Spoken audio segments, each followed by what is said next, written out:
Hello everyone, welcome to tarot treasure. कैसे हैं आप सब? आई होप सब बहुत अच्छे होंगे और खुश होंगे। आज की टैरो कार्ड रीडिंग है आपके लड़ाई झगड़ों के ऊपर कि रिलेशनशिप के अंदर आपके इतने लड़ाई झगड़े क्यों हो रहे हैं। क्या कोई थर्ड पार्टी है? क्या कोई ऐसा पॉइंट है जिसको लेके आपके पर्सन ऑफेंड हो जाते हैं और लड़ाई शुरू हो जाती है? सो बेसिकली आज की रीडिंग इसी टॉपिक पर रहने वाली है कि आपके लड़ाई झगड़े क्यों होते हैं और आपको क्या करना चाहिए ऐसा जिससे आपके पर्सन आपकी तरफ अट्रैक्टेड रहे और लड़ाई झगड़े ना हो। सो चलते हैं अपनी रीडिंग की तरफ और देखते हैं क्या निकल के आता है आपके लिए। चलिए शुरू करते हैं रीडिंग। सबसे पहले देखेंगे कि आपके पर्सन की करंट फीलिंग क्या है, जो कि हम डेली देखते हैं। आपके पर्सन की करंट फीलिंग, ईश्वर को याद कीजिए ताकि आपको बिल्कुल सही गाइडेंस मिले। अपने पर्सन को भी याद कीजिए। Too risky, demanding, too attached,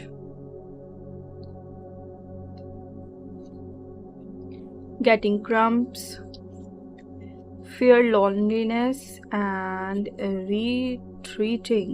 Okay, playing games, rushing, losing yourself, unlovable. आपके पर्सन मुझे यहाँ पे बहुत ज़्यादा एक डिनाइल की एनर्जी में नज़र आ रहे हैं। डिनाइल की एनर्जी इन द सेंस के उनको चीज़ों का बहुत बुरा लगा है।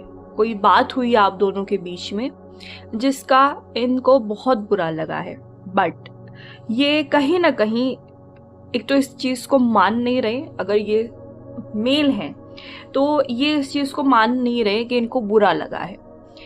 भले ही कुछ भी इनका रिएक्शन रहता हो लड़ाई के दौरान, लेकिन ये कुछ कहीं ना कहीं ऐसा कहते हैं कि नहीं, मुझे बुरा नहीं लगा, मेरे को अभी बात नहीं करनी, मुझे अभी बहुत काम है, ऐसा कहते हैं। लेकिन आपको कहीं ना कहीं लगता है कि इनको किसी बात का बुरा लग गया है, लेकिन ये ना बिल्कुल ऐसे खुल के नहीं बताते होंगे कि इनको इस बात का बुरा लगा है। सिर्फ बात बंद कर देते हैं, क्लियरली नहीं बताते कि मुझे इस बात का बुरा लगा है। और कहीं ना कहीं मुझे ऐसा लग रहा है आपके पर्सन ना अपने आप को थोड़ा सा ना एक ऐसे मोड में देखते हैं कि इनको लगता है कि शायद मैं प्यार के काबिल नहीं हूँ। मुझे यहाँ पे ना एक एंजाइटी की फीलिंग आ रही है इन कार्ड्स को देख के कि फिलहाल आपके पर्सन ऐसे किसी मोड में चल रहे हैं जिसके अंदर इनको एंजाइटी फील हो रही है।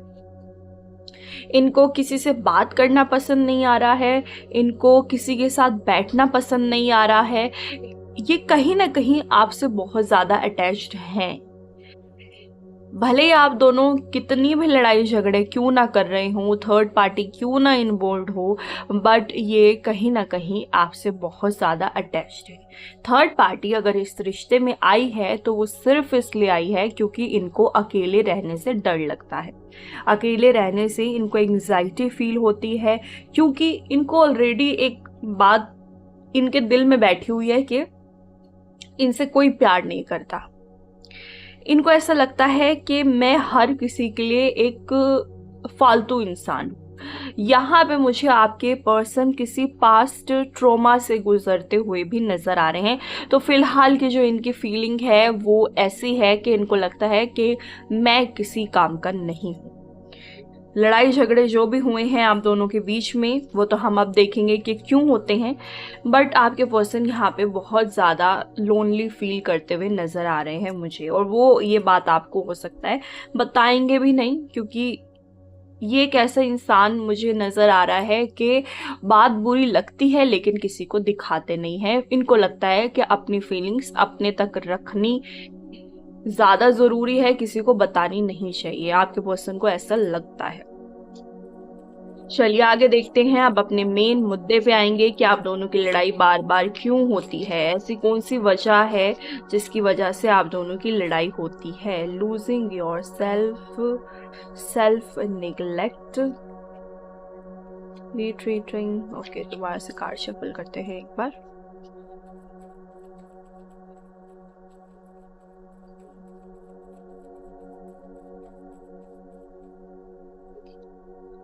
जजमेंट,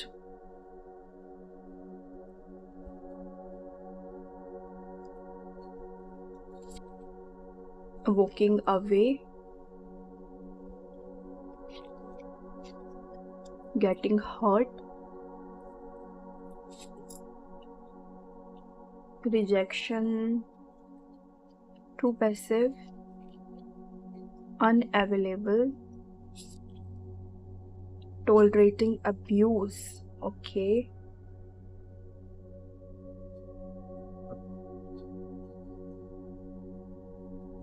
देखिए, मैं ना यहाँ पे एक बहुत गहरी बात इस इंसान के बारे में जो समझ पाई हूँ वो ये है कि इस इंसान की फैमिली लाइफ बिल्कुल भी अच्छी नहीं रही है।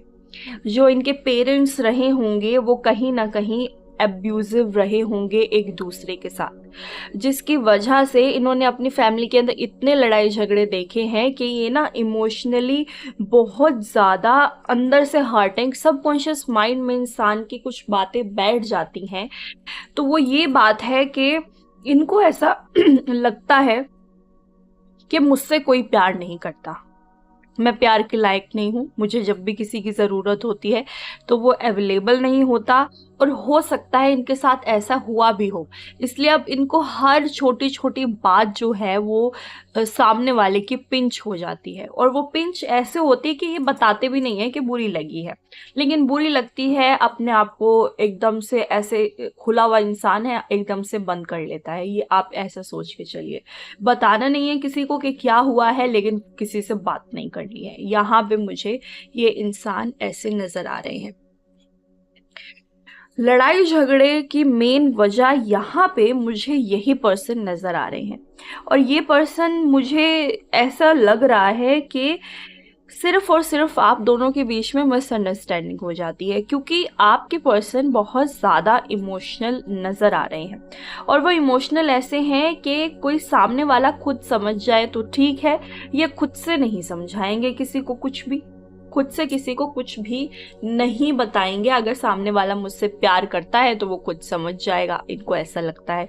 अपने ये ना किसी से सिंपैथी लेनी भी पसंद नहीं करते हैं। कोई इनसे कहे कि हाँ मुझे पता है तुम दुखी हो, हाँ मुझे पता है तुम्हें किसी बात का बुरा लगा है, इनको ऐसा भी नहीं चाहिए। अगर मेल हैं तो ईगो तो एटलीस्ट इतनी हाई होती ही है हर एक मेल की कि उनको सिंपैथी लेना पसंद नहीं है। फीमेल से थोड़ा सा हटके होते हैं ऑब्वियसली सारे मेल्स। फीमेल को प्यार और लाड की ज़रूरत होती है, मेल्स को एनकरेजमेंट की ज़रूरत होती है। उनको उनका ईगो बूस्ट होना चाहिए, सामने वाला ये कहे इंसान के तुम सब कुछ कर सकते हो, तुम सबसे ब्रेव हो, तुम्हारे अंदर सब कुछ है, ये चाहिए होता है एक मेल को। लोगों को जज भी बहुत ज़्यादा करते होंगे ये इमोशनल लेवल पे। यहाँ पे लड़ाई झगड़े की वजह सिर्फ इतनी ही है कि इनको लगता है कि आप इनको इमोशनली समझते नहीं हैं, इमोशनली आप अनअवेलेबल हैं, इसलिए ये बातचीत करना बंद कर देते हैं लोगों से, या फिर आपसे। इनको लगता है being needy, fear of cheating, fear of loss. इनके दिल में सिर्फ डर है, तरह तरह के डर हैं, एक डर नहीं है। इनके दिल में ये भी डर है कि मुझसे कोई प्यार नहीं करता, इनके दिल में ये भी डर है कि मुझे शायद कोई चीट कर रहा है या आप चीट कर रहे हैं, इनको ऐसा लगता है। इनके दिल में ये भी डर है कि अगर मैं ऐसे ऐसे नहीं रहा तो ये इंसान मुझे छोड़ के चला जाएगा। इसलिए ना ये सामने वाले से ज़्यादा खुलते नज़र मुझे नहीं आ रहे हैं, और यही मेन वजह है कि ये जितना प्यार आपसे करते हैं उतना प्यार ये शो नहीं करते। मेन वजह मुझे ये भी नज़र आ रही है। अगर कोई थर्ड पार्टी इन्वॉल्व है इस रिश्ते के अंदर और आप दोनों की बातचीत थर्ड पार्टी की वजह से नहीं हो रही है, तो कहीं ना कहीं थर्ड पार्टी इनको इमोशनल बहुत ज़्यादा सपोर्ट कर रही होगी, तभी थर्ड पार्टी इनके साथ टिकी हुई है, क्योंकि इनको कुछ नहीं चाहिए, इनको इमोशनल सपोर्ट चाहिए बस। इनकी सिर्फ इतनी सी ज़रूरत है, और कहीं ना कहीं हो सकता है कि आप वो सपोर्ट पूरा नहीं कर पा रहे हैं। आप इनकी कोई बात बुरी लगती है आपकी और आप बोल देते हैं, आपको बोलनी नहीं है। आप इतना वेट कीजिए कि ये अपने आप से समझ जाएं कि आपकी कोई बात को, इनकी कोई बात आपको बुरी लगी है, क्योंकि ये समझ जाएंगे। पास्ट ट्रोमा का कार्ड है यहाँ पे, आप देख पा रहे हैं पास्ट ट्रोमा खुद ही निकल के आया है।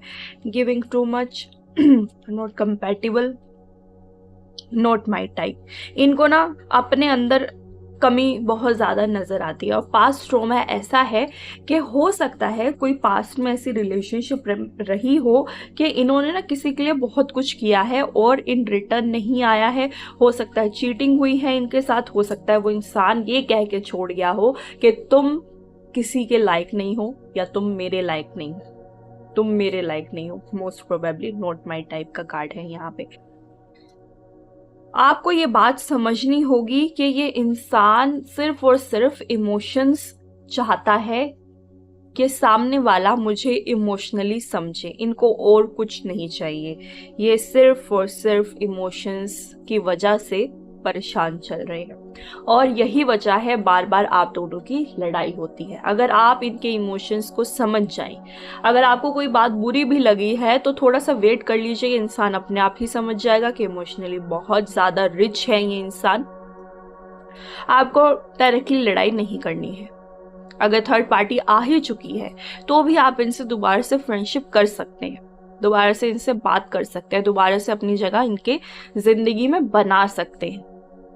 ये इंसान ऐसा नहीं, मुझे बिल्कुल नज़र नहीं आ रहा कि ये कोई ऐसा इंसान है कि सामने वाले को दुखी करना पसंद करे, और ऐसे इंसान को तो बिल्कुल भी नहीं जिसके साथ ही रिश्ते में रह चुके हैं। सो अगर आप इनको इमोशनली समझेंगे, लड़ाई झगड़े बंद हो जाएंगे आप दोनों के। चलिए, तो ये थी आज की रीडिंग। आई होप आप लोगों को पसंद आई होगी, और अगर पसंद आई हो तो चैनल को लाइक, सब्सक्राइब और शेयर ज़रूर करें।